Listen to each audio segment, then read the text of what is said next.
Are you okay అంజలి? నువ్వు సంతోషంగానే ఉన్నావా?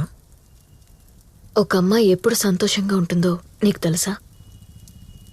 ఎప్పుడైతే ఆమెను తన భర్త అందమైన కళ్ళతో చూడగలుగుతాడో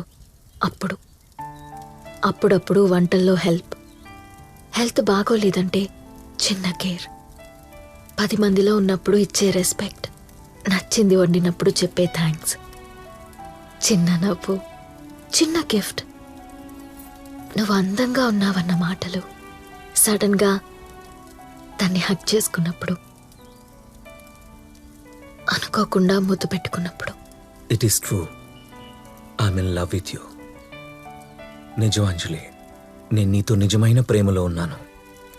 కానీ మా ఆయన నన్ను హగ్ చేసుకున్నప్పుడు నన్ను కమ్ముకున్న చీకట్లన్నీ ఒక్కసారే తొలగిపోతాయి. అప్పటి వరకు పడ్డ కష్టాలన్నీ ఇష్టాలుగా మారిపోతాయి. అంటే నువ్వు నీ భర్తను ప్రేమిస్తున్నావా? ఏ భార్య అయినా తన భర్తను ఎందుకు ప్రేమించదు? కాకపోతే అతని ధోరణి అతనిదే. సంసారం అంటే సంపాదన అని, సుఖం అంటే తనిచ్చేదే అన్న భావనతో బతికేస్తాడు. నాకు మనసుందని, నేను కూడా మనిషినే అనే భావన ఆయనకెప్పుడూ కలగదు. ఆ మనిషిని పక్కన పెట్టి నీ మనసుకి ఏం కావాలో చేయొచ్చుగా. నా మనసు కూడా నాకేదో కావాలని చెప్తోంది. There you are. నీకేం కావాలో నాకు తెలుసు. ప్లీజ్ ఒక్క క్షణం ఇవన్నీ మర్చిపో. మరి మిగిలిన అన్ని క్షణాలు? అంజలి, నువ్వు నీ కోసం మాత్రమే ఆలోచించు. నో, నేను ఆలోచించను. Please Anjali, we are grown up. Of course, కానీ అంజలి, మనం జీవితంలో చెరుపుకోలేని తప్పేం చేయట్లేదే. ఇది ఎవరికి తెలిసినా తప్పనే అంటారు. ఇది మనిద్దరి మధ్య ఉంటుంది. ఎవరికైనా ఎలా తెలుస్తుంది చెప్పు?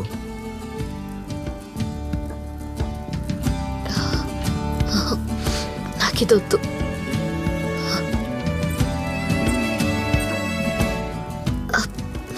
కావాలి.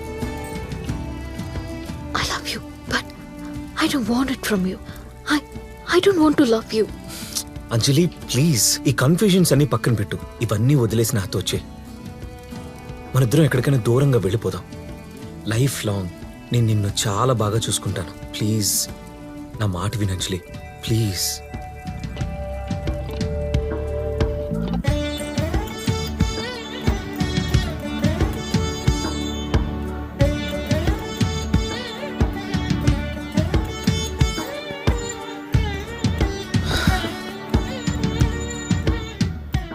అంజలి, ఏం ఆలోచిస్తున్నావు? ఎందుకింత సైలెన్స్? ఇప్పుడిప్పుడే అర్థమవుతోంది. ఒక రిలేషన్షిప్లో ఉన్నప్పుడు టచ్ చేస్తే వాళ్ళకి తెలిసిపోతుంది ఎదుటి వ్యక్తి ఏం కోరుకుంటున్నాడో అన్నది. వాట్?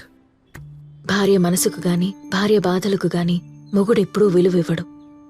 అలా ఇవ్వకపోవడం వల్ల స్త్రీలకు కొన్నాళ్ళకి భర్త మీద ఇష్టం పోతుంది, గౌరవం పోతుంది. ఇష్టం పోయిన తర్వాత ఇంకా ఏం కోరుకుంటారు? ఎప్పుడో ఎవరో కనిపించినప్పుడు తాము కోల్పోయిందంతా తీర్చుకోవాలి అనుకుంటారు. ఎస్, ఇప్పుడు నేను నీకు కనిపించానుగా. నువ్వు కోల్పోయిందంతా తీర్చేసుకో. ఇంక నువ్వేమీ ఆలోచించుకో. నువ్వు నన్ను కోరుకుంటున్నావు. నీ ఇష్టాలన్నీ తీర్చుకో అంజలి. నీకు నేను హ్యాపీనెస్ ఇస్తాను. ఒక స్త్రీని హ్యాపీ చేయడం కన్నా పెద్ద పని ఈ ప్రపంచంలో ఉండదు. మానసికంగా కానీ, శారీరకంగా కానీ, మాటల్లో కానీ, చేతల్లో కానీ ఎలా అయినా సరే ఆమెని మెప్పించడం చాలా కష్టమైన పని. ఎందుకంటే ఒక కోరిక తీరగానే ఇంకో కోరికలోకి వెళ్ళడం, ఆ కోరిక తీరగానే మరో కోరికలోకి వెళ్ళగలిగే కెపాసిటీ స్త్రీకి మాత్రమే సొంతం. అంజలి, ఈ సోది వేదాంతం అంతా పక్కన పెట్టు. ఒక తాళి మెడలో కట్టించుకున్న పాపానికి ఒక ఆడది ఇంత నరకం అనుభవించాలా? మరి ఇంత దుర్మార్గమా? చూడంజలి, నా మాట విని ఇవన్నీ పక్కన పెట్టి నాతో వచ్చేసే.